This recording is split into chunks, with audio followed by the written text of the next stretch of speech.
What's up, everyone? My name is Tyler. You are watching Mom's Basement MMA, and today I'm speaking with an undefeated bantamweight contender from California. His next fight will take place on August 23rd at LFA 190, where we'll be taking on Chase Whitmer. Aiden Ingram, the future, joins me right now. Aiden, what's up, brother? How are you doing? Thank you for being on the program. I appreciate the time. We're knee deep in camp and not too far away from the fight night, so I appreciate you making the time for me, man. Awesome. Thank you, Tyler, for having me. Big fan of the show. I can't wait to get rock and rolling on here, brother. Yes, sir. Well, I wanted to pick up, like, I noticed the theme about you, right? Like, you're crushing it now. You're doing so well. You have an opportunity to fight on a big stage, but like your MMA career, your amateur career didn't start off so hot, right? You're in the red for a while. Yeah. And I want to like pick that up because that wasn't that long ago. It was in 2019 and you have been on a tear ever since. You completely turned your MMA career around. What has been key to the turnaround in your career? What kept you going? Like, I'm curious about that because a lot of people, the results wouldn't be there for them. They'd be like, man, is this really for me? But you kept going, and now you've become one of the top bantamweight prospects in the country. Yeah, definitely. Well, I appreciate you going back to the losses because those are the most important lessons of my career, right? When I decided to start fighting amateur, I was kind of in a rough spot in my life. I was like fat. I was like 190. I was living out of the gym. I was helping out. So I figured if I'm going to live out of a gym, I might as well do something that I've been doing since I was 14. And for my first 4 fights, I was coaching myself. I didn't have a coaching staff. The coach that I was basically working for didn't want to get involved with the fight scene. There's a lot of political issues around the Arizona fight scene because it's such a small valley. So I really just had a bunch of friends that I wrestled with, and they would come into the gym and I would run practice like an MMA fight team practice, taking all the stuff that I knew from being on the fight team at the MMA lab since I was 14 and applying it. And so finding out that when you try to do everything yourself, it is so hard. But the shift was when that gym closed down that I was at. I started going to Fight Ready MMA, and that's when I met my first cousin, Ian Miller, and a small group of folks that we was like super close with and like-minded people, and started winning fights from there on out. So I think, to answer your question in short, the key to success is to surround yourself with like-minded individuals that understand that it takes a village to accomplish one goal. And that's what I've done since then. So, yeah. Aiden, what would your advice be to an amateur that's in the red right now and thinking to themselves, like, I love this, I want to keep doing this, the results aren't there, and somebody who might be on the fence and questioning if this is really for them, what advice would you give somebody that's in that sort of mindset, being as you've been there yourself? Well, I definitely think you'd have to look at, like, one, how are we losing all the time? And then have super honest conversations with, if you have coaching staff, if you have people around you that care about you, like, really sit down, watch these fights that you're losing, and pick it apart. Take it with a grain of salt and really try to pinpoint like where we're going wrong. And I don't really believe in like telling anybody like, hey, this isn't for you, or maybe you should hang it up. I'm a big believer in, like, the candle that burns longest is the one that's going to shine, right? And not the one that burns brightest. I think that's how the quote goes. But for somebody that's like kind of in that rut, I think staying true to hard work and then trying to fill in the gaps where you can. And what I mean by that is, like, if you're training twice a day for 3 hours a day, 3 hours a session, right? There's so much more time in the day where we could fill those gaps. Are you going home and you're studying, watching fights, people that you want to inspire to be? Are you watching your opponent fight? Are you going doing yoga and rest and recovery, just as important as training, right? Mental work, meditation, breath work, like filling in those gaps to where I like someone like Michael Phelps. We got the Olympics going on, right? Someone like Michael Phelps has always won his races by like that much, right? So why would we as amateurs kind of overlook those things and not try to increase those chances of success, right? And at the end of the day, it's just, you got to put your head to the grindstone and work it out. But having those honest conversations and understanding, hey, is this is this something that I'm going to be a hobbyist about and I just like fighting, or is this something that I'm going to be able to take to the next level? And I knew that the way I was losing was by split decisions. I got submitted at the end of a round. It was just faulty decision making in the fight. It wasn't technical and it wasn't physical. So that's what kept me going. It was like I just needed to adjust just that much. And when I lost my first amateur fight, I wasn't mad. I was just like, I walked out of that cage and I was like, I could have got him. Like if I fight him next week, like it's not going to be the same. And so that's what kept me going, is like my drive to understand that hills and valleys is a part of this. Like I'm okay with losing, but I'm gonna get back up doing it again, you know? Well, over the past few years, it's been all gas, no breaks. You're on a 7-fight winning streak. You've never won an MMA bout by decision. That's a wild stat. You are a fight finisher through and through. For anybody out there who has yet to see you perform, can you categorize yourself? Can you kind of explain to people, like, what is it that you're all about? Like, stylistically, what type of fighter are you? Are you a jiu-jitsu guy? Are you a freestyle guy? Fill us in. I think you hit it on the nail. All gas, no breaks. When I clock in and I get into that cage, I'm right in front of that person. I'm putting pressure on them. If it's wrestling, I got to khabib them, then I'll do it. If I got to pressure them and box them up and grip them to the body, like, I'm going to do it. I pride myself on being like super, like, stylistically, like, flowy, so I can really mix up the approach in fights. But when you watch me fight, you're going to see fireworks, because that's really what I want to deliver. I'm just as a showman as much as I am as a competitor. And I love that I get to kind of play the theater when you get into that cage and put on a show for everyone. And that's exactly what I want to do every single time. You put on a show in your most recent fight is against a very tough fighter in Steve Mora. You got a knockout in the very first round. And that, to me, it seemed like you're fighting like on a bigger stage against a more advanced opponent. Can you tell me a little bit, like, what was the game plan going up against Steve Mora, and how did you get the finish? It's actually funny. I was supposed to have my LFA debut with Steve a couple years ago, right? I actually got cut on the eyebrow, i.e. TJ Dillashaw, a little accident, quote unquote. So it was kind of the silver lining was that I got so much more time to study Steve.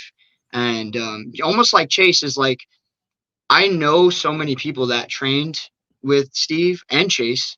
And so I'm so big on like study, knowing, IQ. And so if I can surround, just as much as I surround myself with people that are in benefit to the camp, I definitely want to look at who surrounded my opponent and pick apart from there. I don't really look to like fight my opponent. I look to fight my opponent's heroes. Like, who is my opponent aspired to be? Who is my opponent's coach? End up getting the finish so fast. Oh yeah. So the Steve is the type of guy that's kind of like that boxer wrestler. He'll throw a lot of kicks in the open space, almost like a Brandon Moreno. He's like super tight and whatnot. So I needed to put the pressure. I know people like that don't like pressure. I know people like that don't like getting hit to the body. I'm willing to put my guns up against their guns, and I'm willing to have a shootout. So that's exactly what happened. I just kind of came in with this angst. Like you said, up next is kind of an up and coming promotion. The Schmo's on there. They got a couple old UFC vets on the card as well. So I felt the chip on my shoulder to really get this guy out of here, because I hear the same things. Oh, this is a good fight. This is going to be tough. And I feel that as a compliment, but as a competitor, I'm also like, no, I don't want it to be a good fight. I don't want to have fighting. I want to smoke him, and I want to show that I'm leagues above, like, whatever competition that we're in, I'm leagues above whoever's in front of me. Aiden, post the Mora fight, you did a interview, and you had mentioned in your interview that you wanted a title fight. Obviously, we're not fighting for a title. We're not even fighting for up next. We're fighting for LFA. What happened between October and August? Because obviously, this gap of time probably wasn't in your game plan. You probably didn't expect all these things to happen the way that they did. Can you kind of fill us in? What have you been up to from when you asked for a title fight to the Whitmer fight? Yeah, so I asked for a title fight. I just another thing for advice for amateur fighters: ticket sales. I mean, if you don't make ticket sales, you can be 10-0, and if you're not throwing any tickets down, like, nobody's going to give you the opportunity. So I made a mistake when I moved here, is put my head to the grindstone, not really focus on the social media or the ticket sales aspect.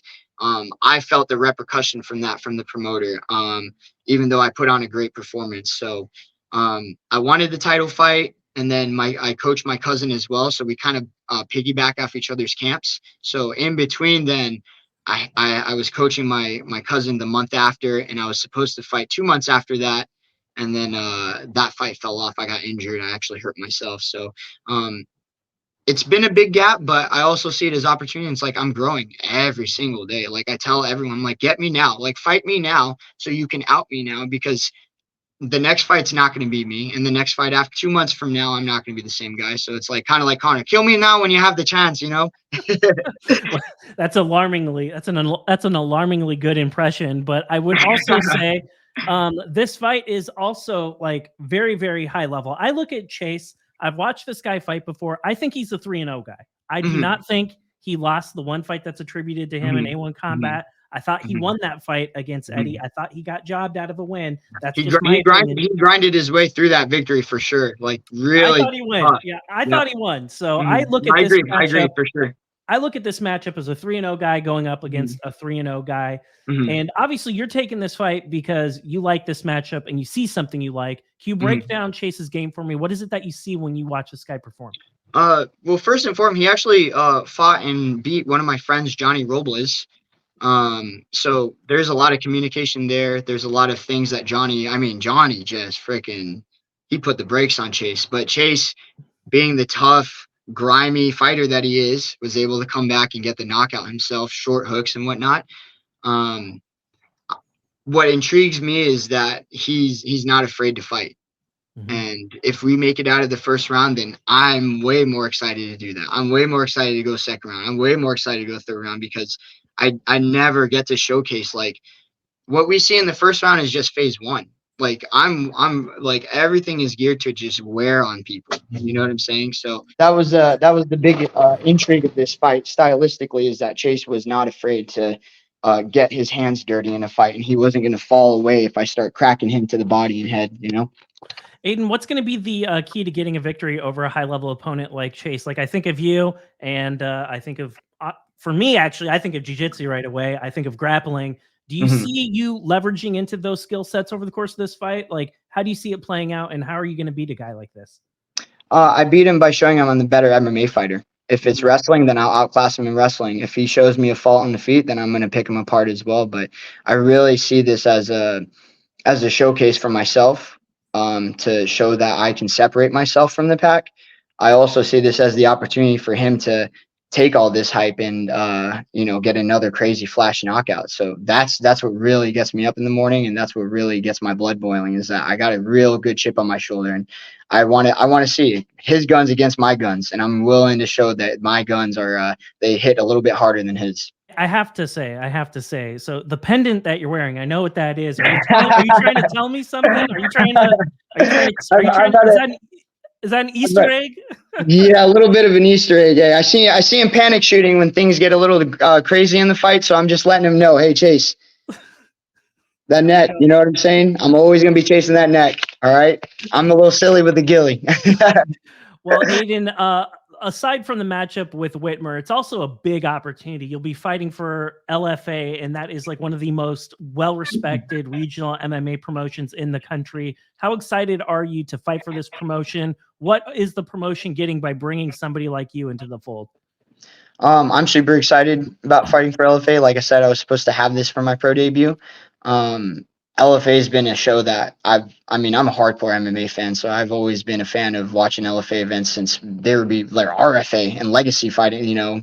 So I'm super excited. I'm honored, and I feel like I'm walking that path, right? I'm walking this path to get to the top, and this is that next step. And it's a good test. Like I said, I'm super excited to get in there. And for LFA to bring me in there, they get fireworks, they get a banger, and they get somebody that gets a little bit outspoken on the mic. And my mentality is that I need to separate myself from this pack. And it's either, if somebody wants a title fight, like, let's talk about it. If someone thinks someone falls off Contender series, like, I'm 4 hours away. Like, give me the opportunity, and I just want to be able I just want the opportunity to showcase myself. And yeah, so the focus of this, put on a banger for LFA and separate myself from the pack. Well, ladies and gentlemen, today I've been speaking with Aiden Ingram, a very exciting bantamweight contender. Make sure you check out his fight at LFA 190 later on this month, August 23rd. Aiden, I want to give you the mic. Whatever it is that you want to say, if there's somebody you wanted to thank, teammates, coaches, sponsors, whatever, the mic is yours, sir. Yeah, definitely. Thank you first and foremost, Mom's Basement, Tyler. Thank you guys for having me. Thank you to my team, Ian Miller, Christian Davis, OCRTC, 10th Planet, Mission Viejo, all the guys that go to the UFC gym and we get our work in ourselves. Everyone that's been supporting me and everyone that's just been putting their eyes on me, whether you're a hater, whether you're a lover, like I'm just here to be able to showcase myself and be an artist. And as an artist, we just all want to be loved for our work. So I hope that everyone tunes in August 23rd. If y'all didn't know, LFA on Fight Pass, get a free subscription if you don't have it. And yeah, we're going to see fireworks August 23rd. And again, separate myself from the pack and showcase that I am ready for the next level. Ladies and gentlemen, make sure you check out the fight. It'll be happening very, very soon. I'm really excited to watch it. You should be as well. Aiden, I appreciate your time. I look forward to having you back on the program very soon. Thank you so much. You guys have a great time.